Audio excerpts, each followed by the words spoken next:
자, 이 단원 나머지 정리와 인수분해 첫 번째 시간이죠. 항등식에 대한 수준별 문제 풀이 시작하도록 하겠습니다. 자, 첫 번째 기초 문제입니다. 다음과 같은 등식이 x에 대한 항등식일 때 상수의 값을 구해달라고 했습니다.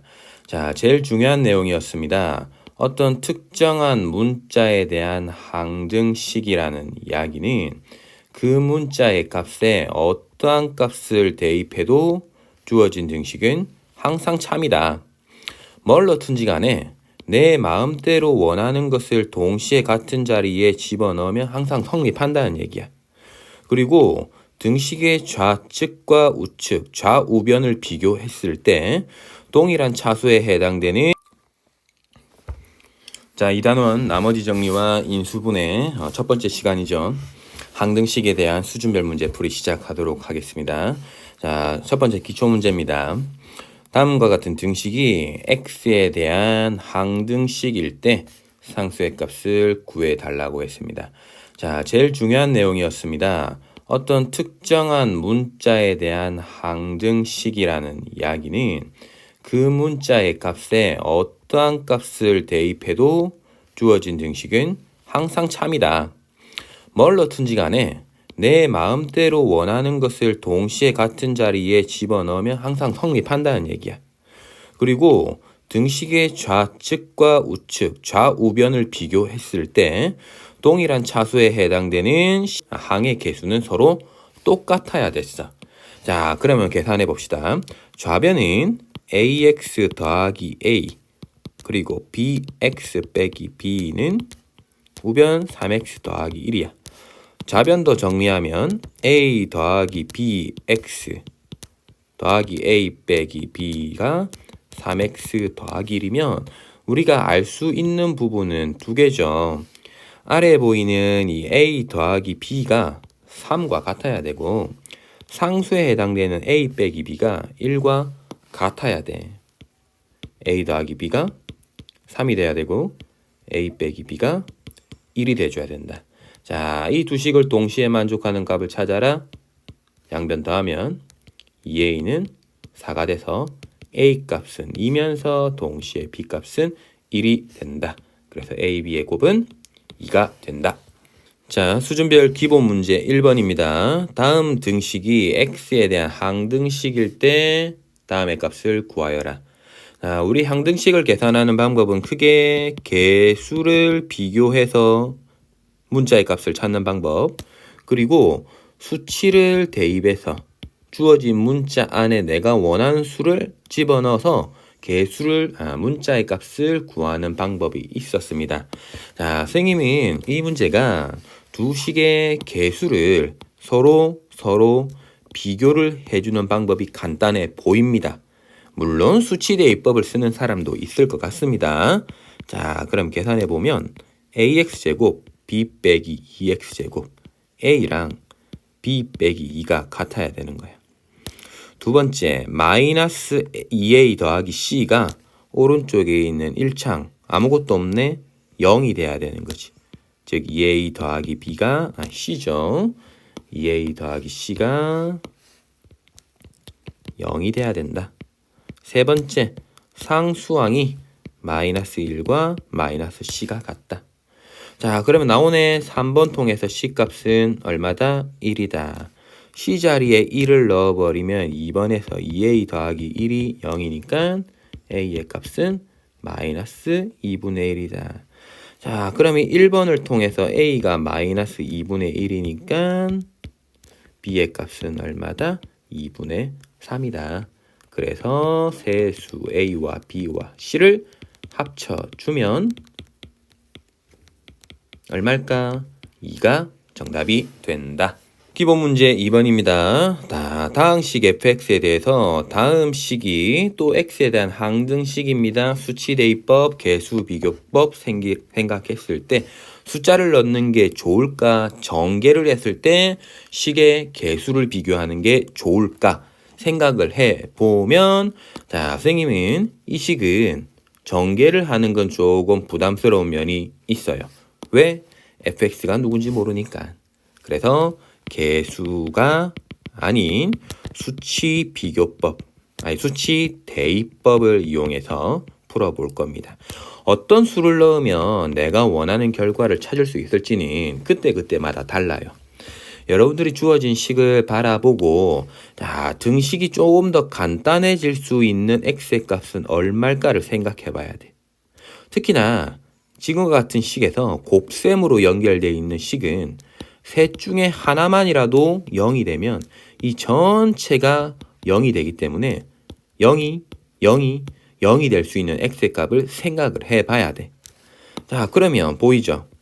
이 x가 0이 돼버리면 좌변은 통째로 0이네. 즉 0은 x에 0, 0 넣어버리면 b는 0. b값 쉽게 찾았어. 두 번째 여기 x 세제곱 더하기 1이 0이 되는 x의 값도 있을 것 같아.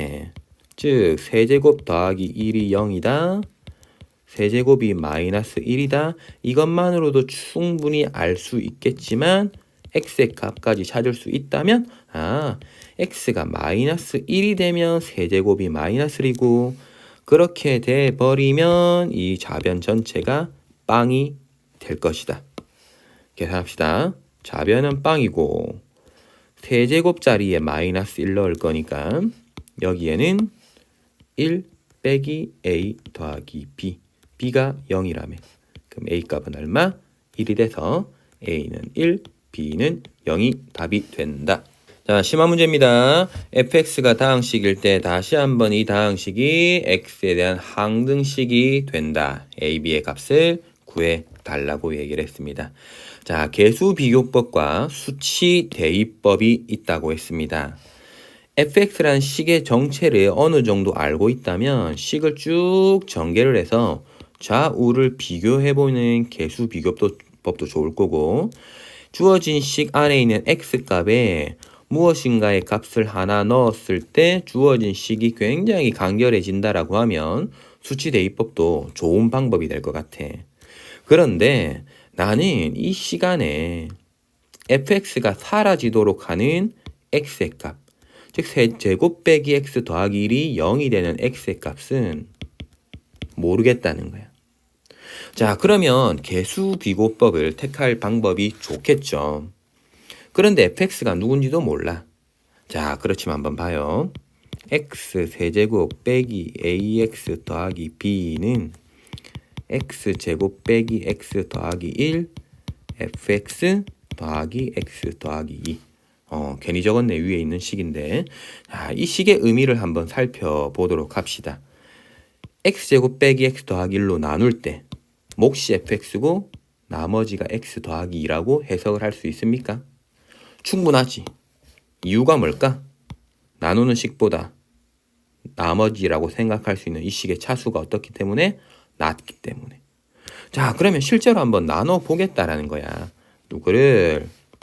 x 세제곱 빼기 ax 더하기 b를 누구로? x제곱 빼기 x 더하기 1로 나누겠다는 거야. 얼마 곱할까? x 빼자. x제곱 빼기 a 더하기 1x 더하기 b.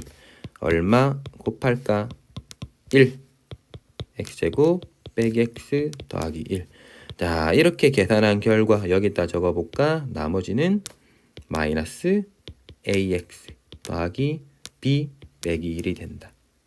이게 얼마가 돼야 되는데? 그렇지. 나머지 x 더하기 2가 돼야 돼. 그러면 여기 있는 이 식을 통해서 a의 값 나오죠? 얼마? 마이너스 1. b 값 나오죠? 얼마? 3이 돼서 두 수 a와 b의 곱은 마이너스 3이 된다. 자, 심화 문제 2번입니다. 주어진 다항식이 등식이 x에 대한 항등식일 때 f3의 값을 구하랬다. 자, 모든 문제를 풀어봤겠지만 항등식 문제를 해결할 수 있는 가장 큰 두 가지 유형은 주어진 식을 전개를 해서 개수끼리 비교를 해서 원하는 값을 찾는 방법, 혹은 적절한 수치를, 즉 항등식이니까 어떤 값을 넣어도 되잖아. 그렇지만 내가 적당한 숫자를 잘 넣어서 원하는 결과를 찾을 수도 있다라는 얘기야. 그러면 이 주어진 식 안에 있는 이 부분을 전개를 하는 게 좋을까, 수를 대입하면 좋을까를 생각해 보면 이 문제는 뻔한 거야. fx가 누군지 모르니까 전개를 한다라는 것은 쉬운 일은 아닌 거야. 자, 그래서 수치 대입법을 고민을 해볼 거야. 누구를 넣을지 고민해야 되는데 목표부터 한번 바라봅시다. 목표는 F3이야. 주어진 시간에 이 자리에 3이 들어가면 좋겠어. 혹은 이 자리에 3이 들어가면 좋겠어. 그러면 X자리에 얼마를 넣으면 3이 될까? X자리에 얼마를 넣으면 3이 될까를 생각해보면 내가 넣을 수 있는 값은 대략적으로 예상이 된다는 거야. 무슨 얘기인지 알겠니? 자, 그러면 넣어보자. 첫 번째 X자리에 3을 대입하면 9F3 플러스 F 마이너스 1은 6 빼기 81 마이너스 75네요. 두 번째 X자리에 마이너스 1을 대입하자. F 마이너스 1 더하기 F 3은 마이너스 1을 넣을 거죠? 그럼 마이너스 2 빼기 1 마이너스 3. 목표가 뭡니까? 누구 찾으려고? F3을 찾으려고. 얘를 찾으려고. 그런데 얘 말고 필요 없어 보이는 애가 다행히도 세트로 묶어져 있네. 아, 방향이 보인다. 그럼 어떻게 해줄까? 주어진 두 식을 빼주면 날아가겠지. 그지? 자, 그래서 뺍니다. 실제로 빼면 사라지고 8F3은 얼마? 마이너스 72가 돼서 내가 찾고자 할 F3의 값은 마이너스 9가 정답이 된다. 이상